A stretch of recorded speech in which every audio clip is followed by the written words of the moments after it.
Hi, Dr. Dick here. Today I'd like to talk to you about jobs. Now, jobs are on everybody's mind today. It's an election year. I notice that everybody who's running for public office is pounding on the table and talking about jobs. We need to create more jobs. We have a governor's race here in Ohio, and both candidates are saying the other candidate threw out all the jobs, lost all the jobs, sent all the jobs overseas, etc., etc. Jobs are on everybody's mind, and the unemployment statistics are spouted every day on the news. They're 9.5% nationwide. The real unemployment and underemployment is probably more like 16%. And the president's getting beat up, Congress is getting beat up, etc. Well, today I'd like to talk to you about jobs from a very different perspective. And that is that I think we're actually overemphasizing the importance of jobs in the recession and in the economy that we face. I came across an article that I read 16 years ago in Fortune magazine. I'm holding it in my hand. I'm going to put on the old reading glasses here and read this to you. This was published on September 19th, 1994, almost exactly 16 years ago. Here's the title of the article: "The End of the Job as a Way of Organizing Work. It is a social artifact that has outlived its usefulness. Its demise confronts everyone with unfamiliar risks and rich opportunities." Now, I'm going to post the website where you can actually go read this article. If you print it out, it's about 4 or 5 pages long, but it has a lot of very thought-provoking comments inside it. And I'm actually amazed at the irony here, because in 1994, it was a midterm election. We had a young Democrat in the White House named Bill Clinton, who was being pounded about a recession, unemployment, etc., etc. And his party went on to lose big in the 94 elections. We had what some call the Republican Revolution.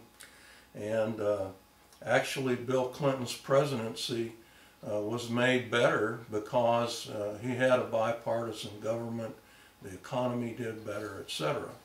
But this article came out at that time, and here we are again in a midterm election. We've got a young Democrat in the White House. He's being beat up by the Republicans, and I suspect he's going to lose pretty big in the fall as well. But the purpose here is not to talk about the politics.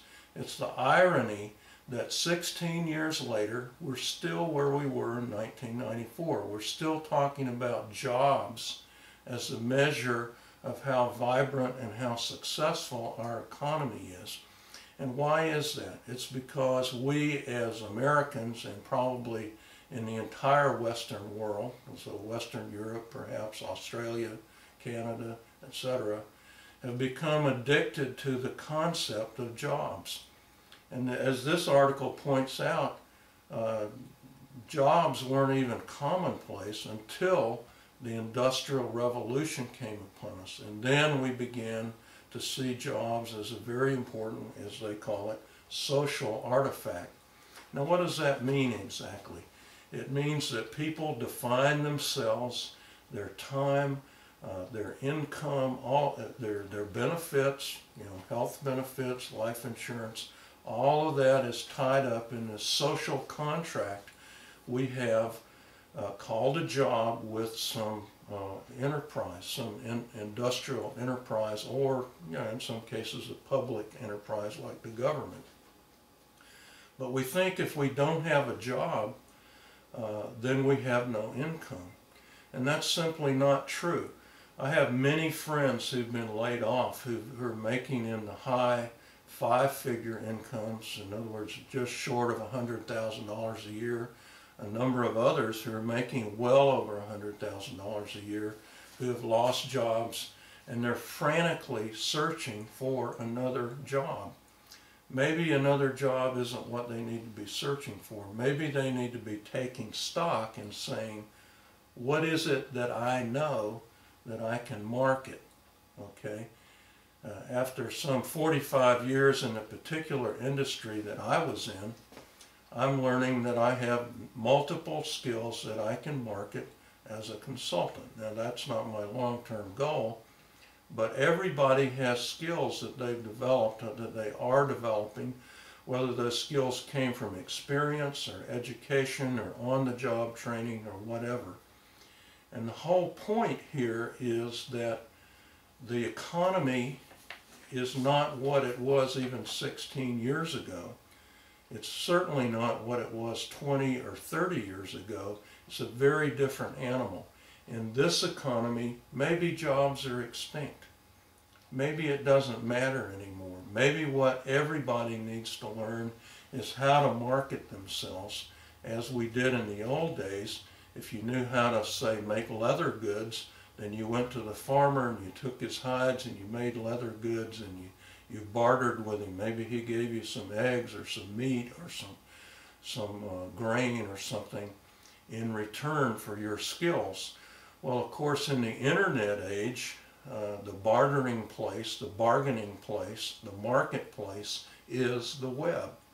And so what we all have to confront here and now in the year 2010 is that we're in a web economy, and what you need to do is to learn how to market yourself and your skills and your capabilities in that economy. So if you're looking at this on my YouTube channel, hop on over to my blog and sign up for Dr. Dick's Inner Circle, and you can find out more about how you can do this. If you're looking at it on the blog, then just hop over to the right-hand side, sign up for our Inner Circle, and you'll find out what you need to do to join the new economy and to prosper, even if you don't have a job. Thanks, Dr. Dick.